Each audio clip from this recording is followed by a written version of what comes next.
Ya Allah Gusti. Sirahku rasane kok ngelune kaya ngene kaya. Orang Kowe iki ora ngerti apa-apa. Aku ning ngene kono gawean disalah-salahke ning omah mbok sekeni. aku iki Mbok salah-salahke terus sing aku rasane. sabar. Angger meh budal iku kok oke keluhan rak macem-macem pun tak periksa tekan ndi. Iku nek malam nggih mboten ngrok-rawa wong mboten saged tilem. Mangke nek isuk-isuk meh mangkat kerja sirahe mumet lah.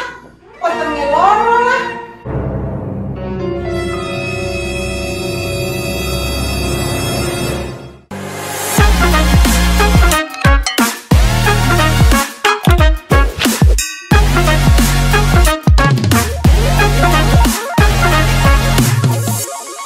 Assalamualaikum warahmatullahi wabarakatuh. Jumpa lagi pemirsa di acara Infus, informasi seputar kesehatan yang dipersembahkan oleh PKRS, Promosi Kesehatan Rumah Sakit Umum Daerah Adiatma Provinsi Jawa Tengah. Nah, kalau biasanya nih, Infus kita membahas tentang kesehatan seputar masalah fisik. Nah, pada episode kali ini kita akan membahas tentang kesehatan mental atau kesehatan jiwa. Kebetulan pada tanggal 10 Oktober ini kita akan memperingati HKJS atau Hari Kesehatan Jiwa Sedunia. Nah, karena ini adalah momen spesial, maka pada Infus episode kali ini kita juga sudah menghadirkan narasumber yang spesial juga dong. Nah, kita sudah mendatangkan 3 orang sekaligus narasumber yang luar biasa. Jadi rame banget nih studio kita. Oke, langsung saja kita perkenalkan narasumber pertama kita, yaitu beliau ini adalah orang yang paling super sibuk di Rumah Sakit Tugurejo. Tetapi di tengah kesibukan beliau masih bisa meluangkan waktu untuk hobinya, yaitu goes. Langsung saja kita sapa Dr. Zulfahmi Wahab SPPD Kahom Finasim. Halo Dr. Zul. Halo.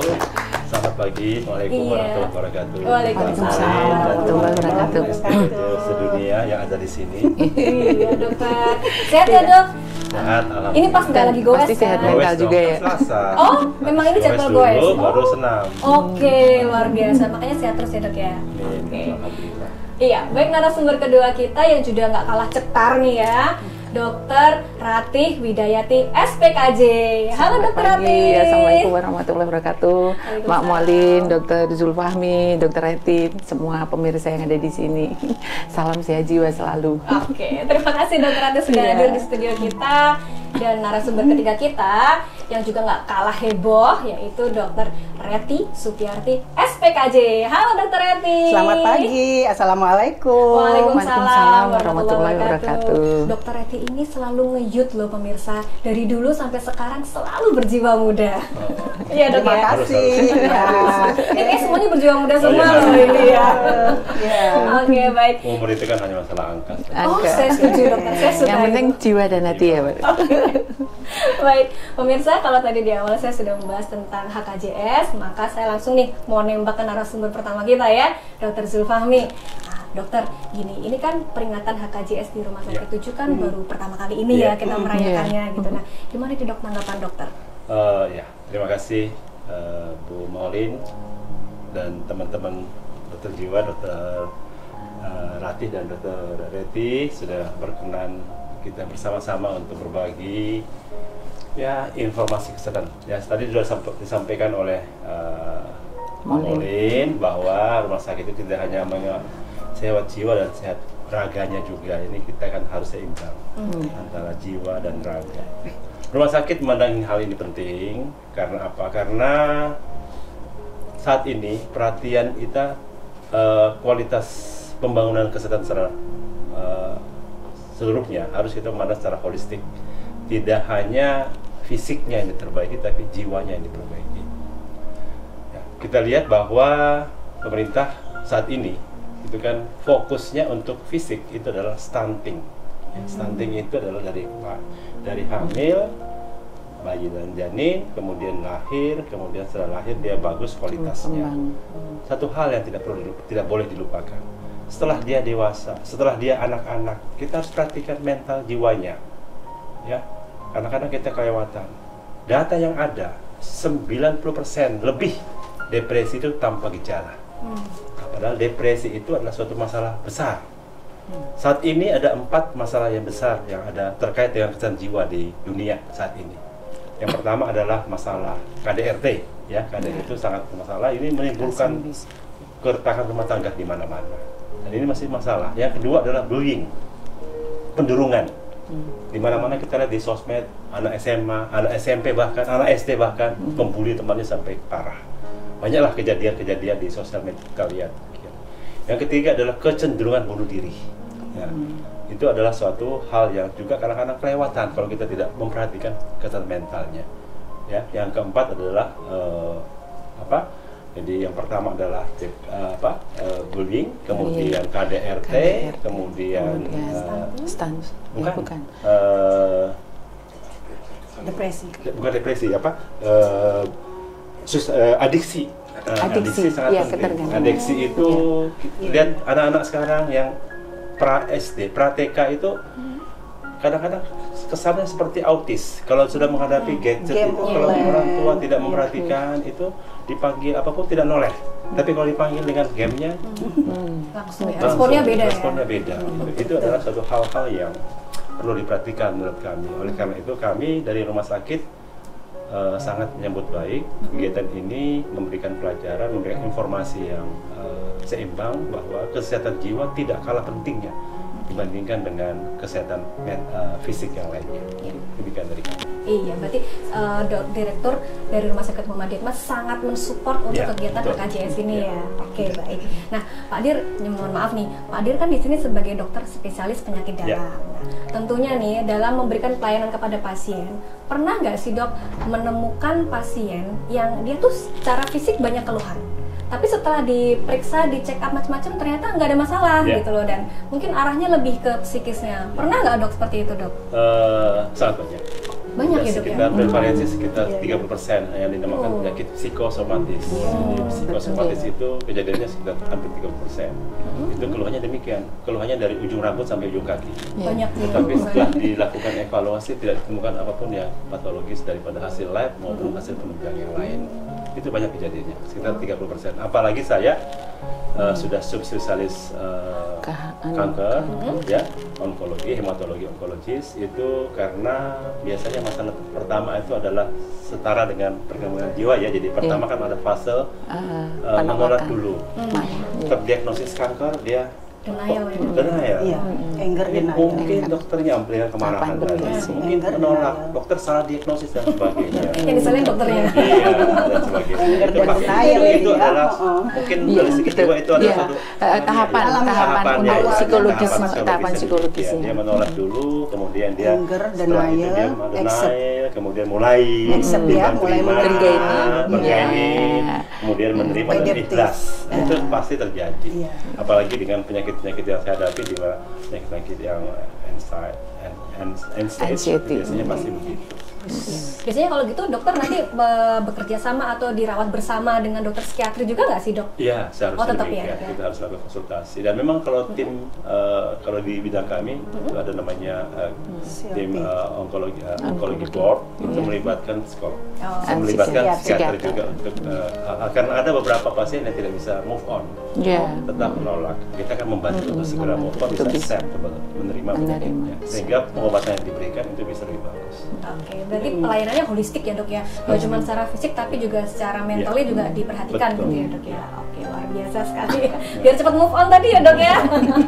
Jadi nggak cuma remaja aja yang harus move on, kita juga harus move on.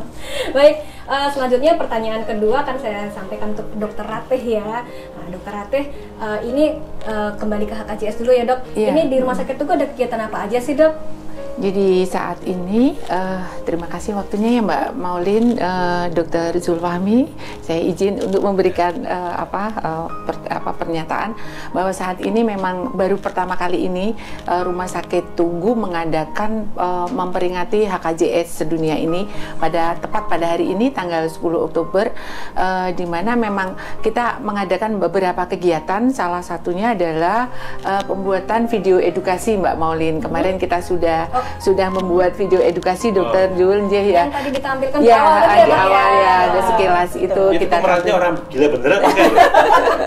Jadi kita karyawan mengambil ya? karyawan, kayaknya mungkin Luar memang biasa. karyawan kita juga perlu deteksi dini, Dok.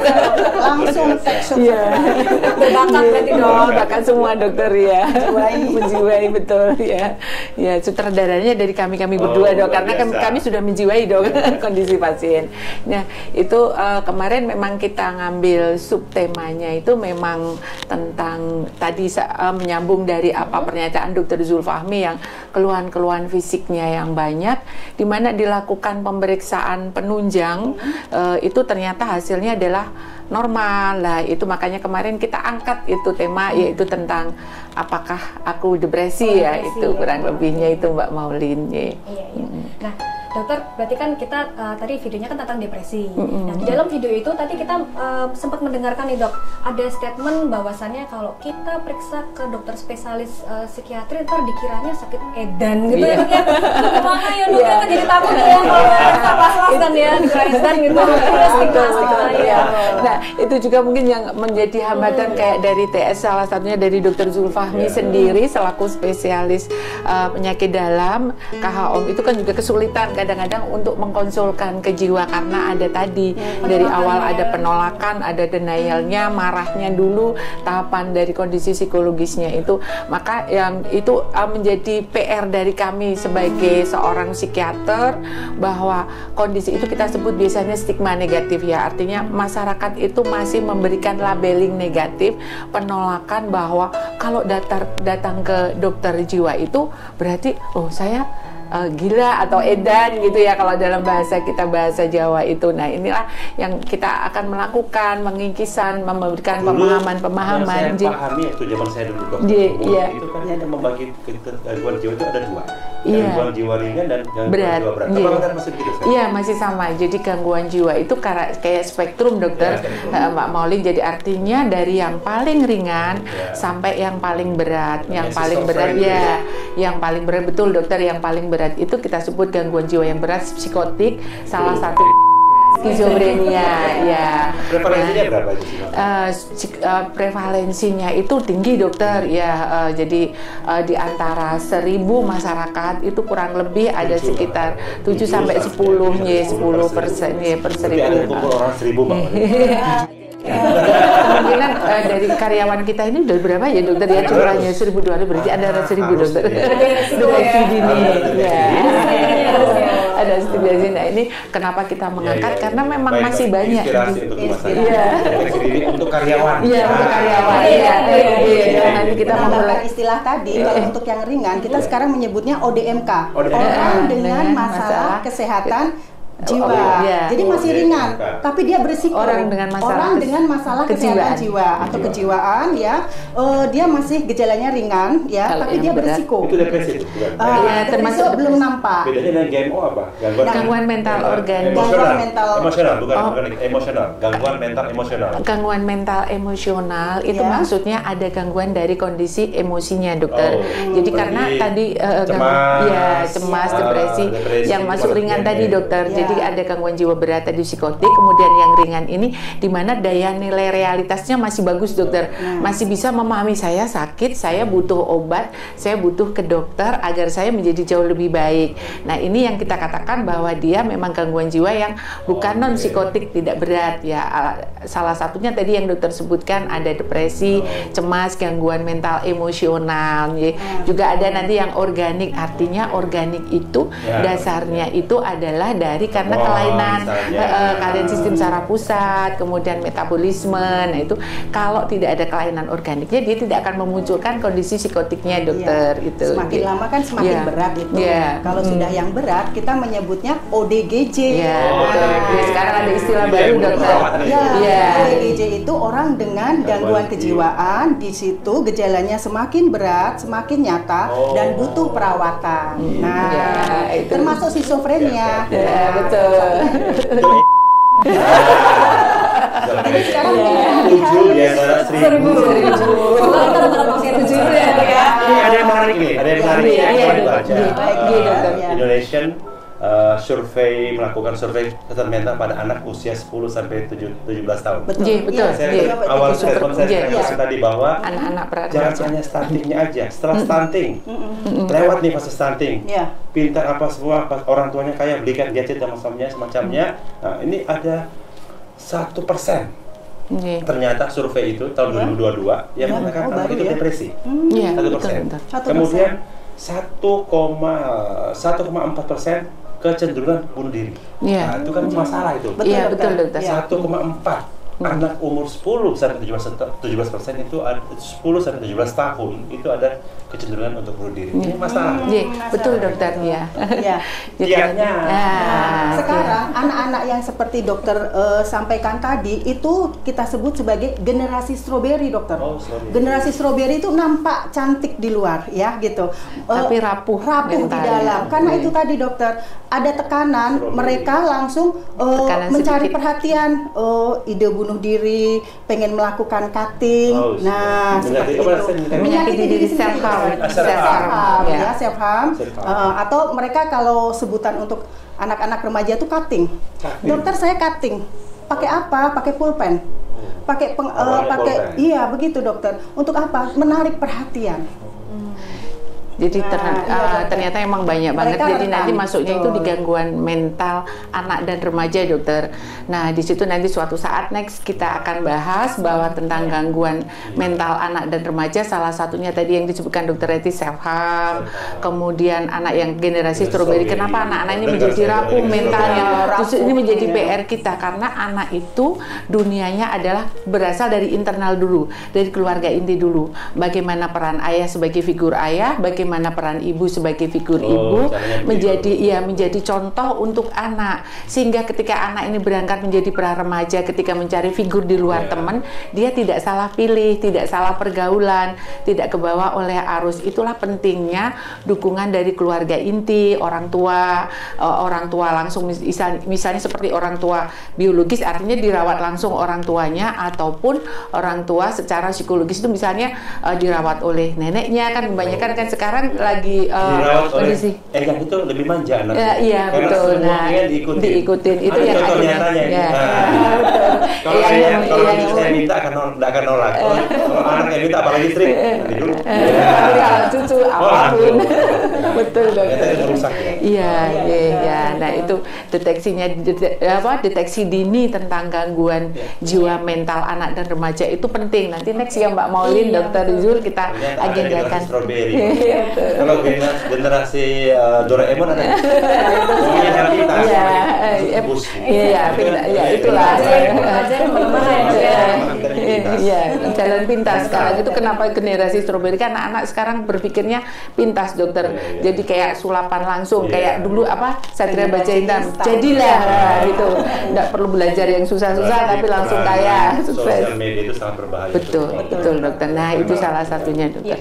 Baik, jadi untuk HKJS ini selain kita memperingati, tapi juga mengedukasi khususnya kepada masyarakat terkait dengan stigma-stigma yang saya katakan ada. tadi, Bang, karena 90% lebih gangguan jiwa ringan itu tidak terdeteksi dan karena mereka tidak merasakan itu suatu gangguan, tidak merasa itu suatu gangguan, makanya harus ada survei tadi. Baru nampak di kemudian hari, misalnya pada saat dia akhir kuliah tidak bisa menyelesaikan skripsi gitu kan, karena itu adalah tugas mandiri, tantangan. Nah, salah satunya di situ muncul kecemasan, muncul depresi, karena tugas mandiri itu mereka nggak kuat dengan tantangan itu. Nah, munculnya di kemudian hari. Nah, begitu dokter. Menumpuk jadinya di akhir nanti keluar. Nah, salah satunya di situ. Oke, baik ya. Menarik sekali ya kalau kita ngobrolin soal fisik yang karena itu masalah yang silent ya. Dan kadang disepelekan oleh keluarga. Ya, kadang-kadang anak-anak nangis kasih gadget udah, padahal ternyata ini kita malah meracuni anak, menjerumuskan menjadi adiksi gadget tadi, dan itu sudah masuk dalam DSM-5 di mana adiksi gadget ini harus mendapatkan tata laksana terapi, dokter, dibersihkan. Masuk gangguan. Dan sudah mendapatkan tata laksana, harus diberikan terapi farmakoterapi maupun non farmakoterapi, dokter, pendampingan psikoterapi. Terapi itu ada dua macam. biar nggak bingung nih. Iya, oh iya betul dokter. Tanpa obat. Iya, dan dengan obat dan harus bareng dua-duanya, nggak bisa satu. Kapan dengan obat? Kapan tambah obat? Nah, nanti ada screeningnya. ada screeningnya. Iya. Tunggu episode berikutnya. Iya. Oke, baik. Kemudian pertanyaan selanjutnya akan saya sampaikan kepada Dokter Reti ya, Dokter Reti. Baik, silakan. Selama bertugas di Rumah Sakit Adiatmo nih, Dok, kira-kira kasus apa sih, Dok, yang paling banyak dijumpai? Oh, menarik. Nah, begitu.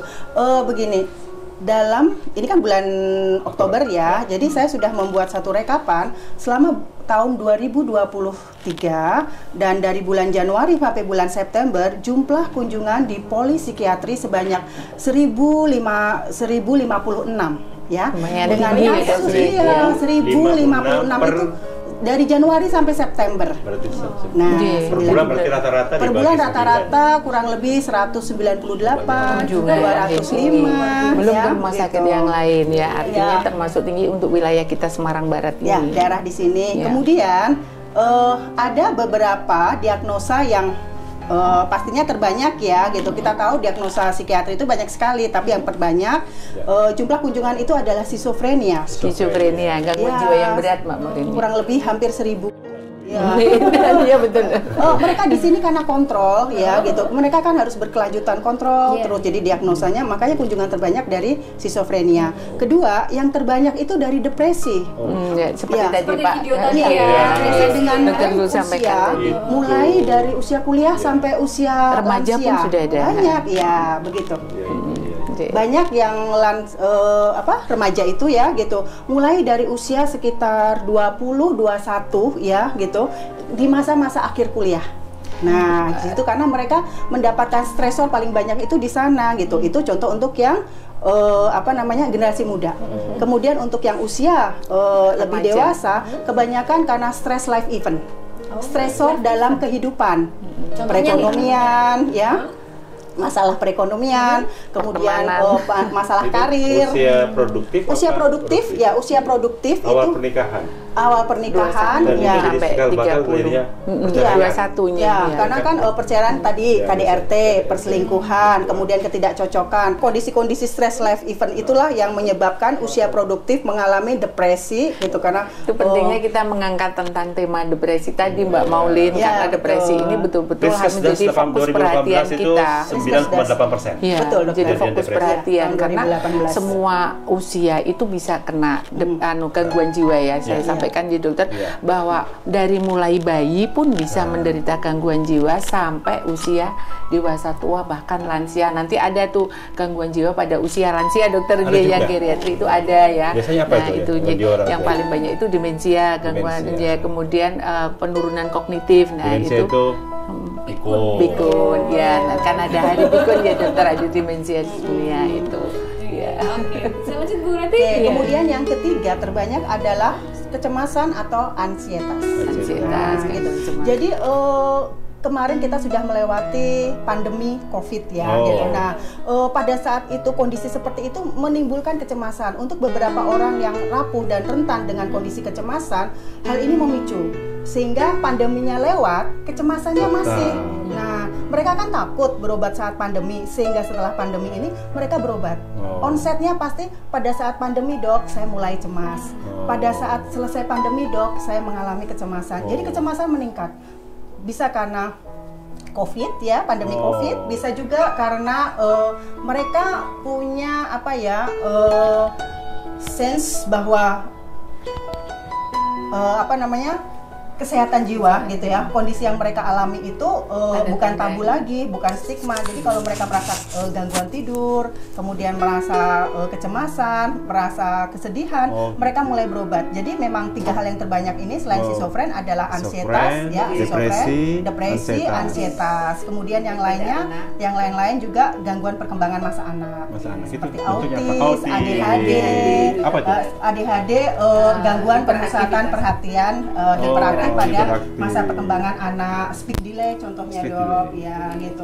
Banyak orang tua yang pada saat pandemi, saya lihat anak saya itu mengalami gangguan perkembangan, kok 2 tahun nggak bisa bicara ya gitu. Tapi mau dibawa ke dokter takut masa pandemi, sehingga mereka membawanya itu setelah pandemi ini gitu. Dan mereka melakukan terapi, makanya 2 tahun atau 1 tahun belakangan ini angka kunjungan meningkat. Karena kesadaran masyarakat semakin baik tentang kesehatan jiwa. Kalau pandemi COVID tadi, Iya dokter. yang tetap pakai masker, nggak mau lepas masker itu juga gangguan nggak? Kekhawatiran Nggak tadi, pede itu, Dok. Iya, makanya tadi kan dia takut kan. Iya. Itu artinya bahwa tadi Bukan next untuk kita menghindari bicara, ketahuan. Iya. Kan pakai Bisa masker juga, nutupin iya. kan, ketahuan. Karena Ternyata orang masker tidak itu teridentitas, menyelamatkan keluarga masker itu. Ternyata Diketahui ketemu di mall nggak dikenal. Just Ada joke. tujuan Joke, joke. hanya untuk dia. Kalau saya pakai masker karena belum pakai lipstick, Dok. Gini lipstick kan. Kalau Ada pasien yang masuk ke klinik, kenapa masih pakai masker? Saya cemas dokter, kenapa? Takut saya lagi flu, takut masih ada flu. Katanya COVID itu masih ada lagi gitu. Nah, disitulah ini pasiennya kecemasan. Nah itu Mbak gitu, Molin dokter. pentingnya nanti next kita agendakan juga nih Betul, dokter setuju. tentang gangguan Nanti cemas. rumah sakit Apa akan sih? mensupport ya, karena Ya, nanti kita ternyata bicara dengan di- diskusi ini banyak banyak sekali. sekali masalah-masalah ya sebenarnya bisa dipreventif. Bisa Prevention untuk bisa dicegah. Kan kita kan prinsip kesehatan itu lebih bagus mencegah daripada mengobati ya. Betul, Setuju ya. dokter. Preventif ya dok. Ya, siap. maka ada yang namanya self diagnosis nanti Self dokter diagnosis. tidak ada salahnya, tapi kalau memang sudah ada betul dokter Reti tadi ada sign, ada gejala, simptom, silakan datang ke fasilitas kesehatan terdekat. Siap. Ya. Termasuk rumah sakit Adiatma bisa Iya. melayani ya, Dok ya. Iya. Rumah sakit Adiatma Mbak Molin kita punya 2. Sri Jadi Kandi. 4 Sri Kandi sebenarnya. 4. 2 psikiater dan 2 psikolog. Oh, Iya. iya. Cewek-cewek semua. Jadi cantik-cantik semua karena cewek. Iya. Jadi kita rumah sakit support penuh. Ada 4 Sri Kandi, 2 psikolog dan 2 psikiater. Luar biasa kan Mbak Molin? Silahkan ke sini. Silahkan ke sini. Siap melayani Siap masyarakat melayani. ya. Oke, baik. Sepenuh hati. Sepenuh hati, betul. Iya, berarti kalau melihat pemirsa membutuhkan bantuan atau membutuhkan informasi, silakan hubungi Rumah Sakit Adiatma ya. Baik, kalau kita ngomongin soal psikiatri, aduh tadi banyak banget Iya. harus dikupas kayaknya ya. Mungkin nanti kan ada Dan episode. sepertinya menyentuh hati ya. Apa yang dikatakan tadi kayaknya kok iya ya. Iya ya. Karena saya merasa nih. Saya juga gitu ya. Ya, nanti akan ada episode berikutnya terkait dengan masalah gangguan jiwa. Oke, untuk penutup nih Pak Direktur bisa Ya. menyampaikan kepada pemirsa Infus, silakan Ya, Pak Direktur. oke. Kami pribadi sebagai seorang dokter spesialis penyakit dalam dan secara institusi sebagai Direktur Rumah Sakit Umum Daerah Dr. Adiatma MPH sangat mensupport apa yang dilakukan terhadap kegiatan-kegiatan terkait dengan peringatan Hari Kesehatan Jiwa Sedunia pada hari ini, baik yang sifatnya di rumah sakit maupun yang sifatnya hospital without wall, tanpa dinding, dengan melakukan penyuluhan-penyuluhan masyarakat. Dan kami siap di rumah sakit untuk melayani bapak-bapak, ibu-ibu. Kita mempunyai 2 psikiater, Dr. Ratih dan Dr. Reti. 2 R, Ratih. Kemudian kita punya 2 psikolog ya yang siap, ibu-ibu juga, Sri Kandi juga yang siap. Bu Paula dan Ibu Ana. Gitu ya. Jadi kami dari rumah sakit mendukung sepenuhnya kegiatan ini. Ya.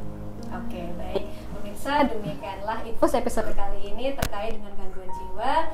Semoga bermanfaat bagi pemirsa dan kita berjumpa lagi pada episode Infus berikutnya. Kita tutup dengan salam bersama, Dokter. Iya, betul. Iya, Iya. ini ada yel-yelnya dari Iya. Hari HKJS ya, Dok Enggak, ya? ada closing statement dari Nanti beliau-beliau. Oke. Iya, boleh silakan, Bu. Mengenai tema HKJS tahun 2023 adalah pikiran kami, hak kami. Bahwa kesehatan jiwa, akses pelayanan kesehatan murni hak asasi setiap manusia. Setuju. Luar Oke. biasa. Silakan Dokter Ratu. Ya, terima kasih.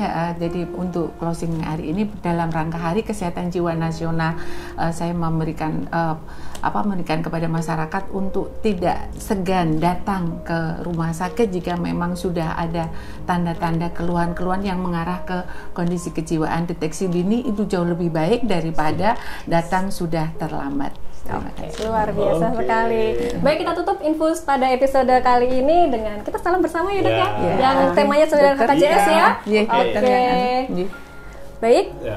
Sehat Sehat jiwaku, sehat Indonesiaku. Sakit Adiatma. Yes.